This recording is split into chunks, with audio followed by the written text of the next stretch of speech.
name is April Marcell, and I wrote the musical stage play, The Color of Ribbons.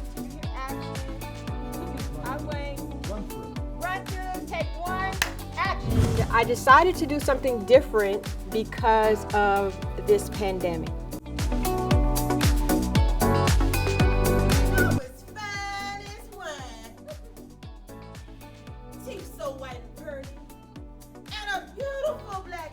So here we are, and I got my girls in the back, and they played some of the roles that you are going to see.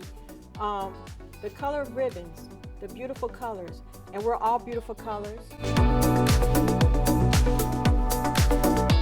You kind of hesitate a little bit, get yourself together, go straight into it. And that's what those ribbons represent, and they represent strength, being tied together. And we're all sisters. We're tied together, and we're all sisters, and we're telling our stories of what has happened to us. Some of you're going to hear some stories that may be identical to yours. Lady in red, take one. Some days I work 12 hours, I don't play. I got a big house on the hill, and each day I have to decide which car to drive. And that all depends on how I feel.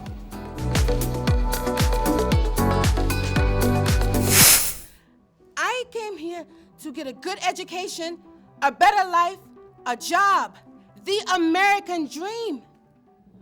One day I was determined to win his heart back. I went shopping, bought him some cologne, you know, that English leather honey.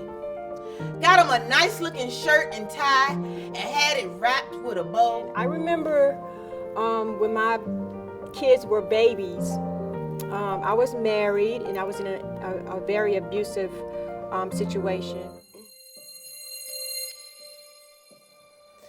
That beautiful man looked at me and said, "I'm gonna enjoy giving you everything your heart desires."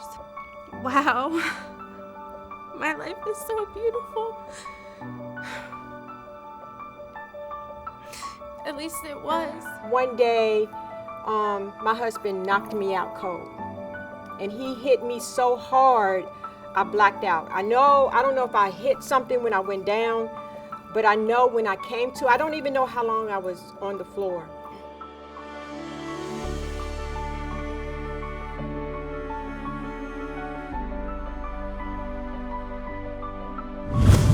But something happened when I said no. It was like all hell broke loose. D didn't do no screaming or nothing. But he walked up to me all quiet and asked me, what did you say? I couldn't move. I didn't feel anything. I mean, I could move my head and I could speak, but everything else, I couldn't feel it.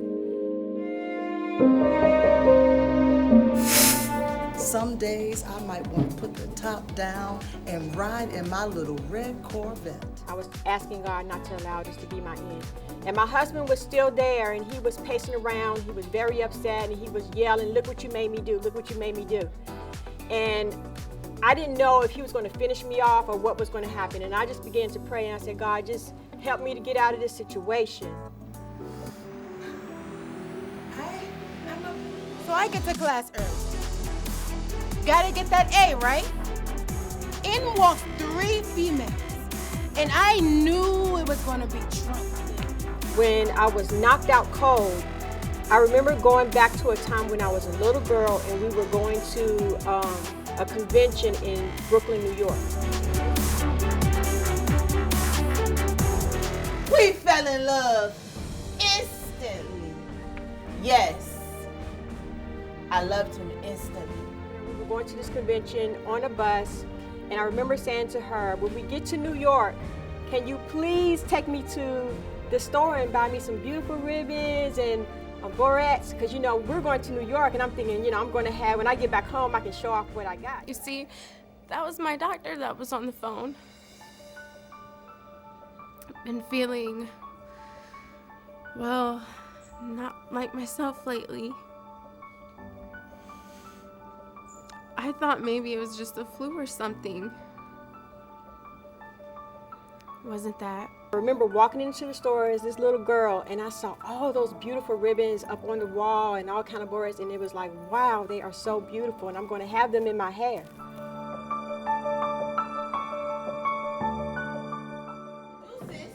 Did you fight back? What did you do? I fainted. And when I woke up, I was laying in my own mess in handcuffs. I don't need a man. I don't wait on a man. And I don't want a man. One of them with the big arms gonna be like, you want my man? I'm like, huh? What? No, I don't want your man. And then the other two chicas gonna start grabbing my hair. And then the one with the big arms, she gonna beat my face. So I walked in, and there it was. I saw my husband kissing and slobbering all over Mrs. Yellow. And I froze. This doctor told me I have stage 4 cancer.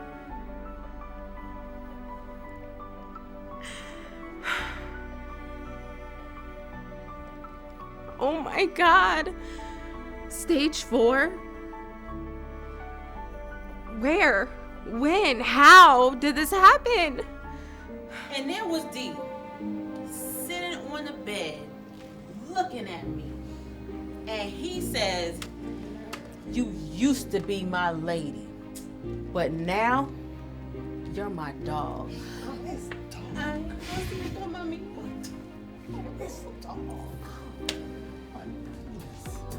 But I might work.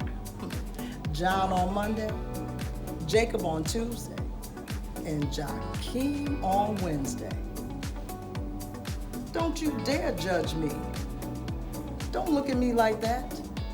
Oh, it's okay for men to do it, but not a woman? Huh. And then when they couldn't beat me no more, the teacher walks in and says, what the? I'm thinking she's gonna go give me some help or something, being as though I was laid on the floor all bloody.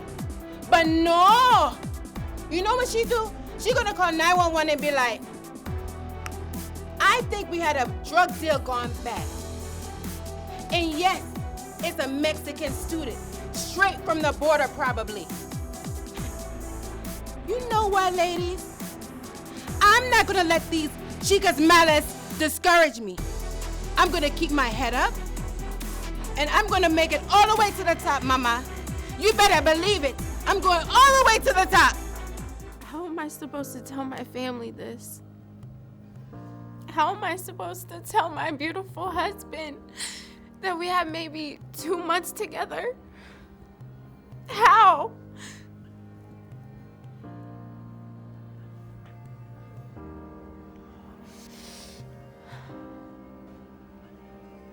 How? I don't know who is hearing this or who is listening.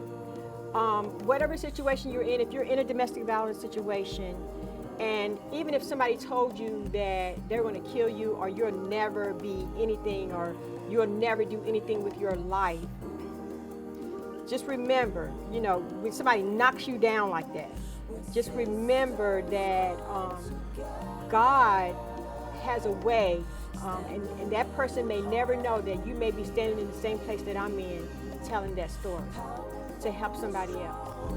For our beauty, I stand for her, she stands for me. It's like the color of rivers. It's like the color of rivers. You can make it out. You can win in this. You do have the victory, and you can become an overcomer just like me. Peace.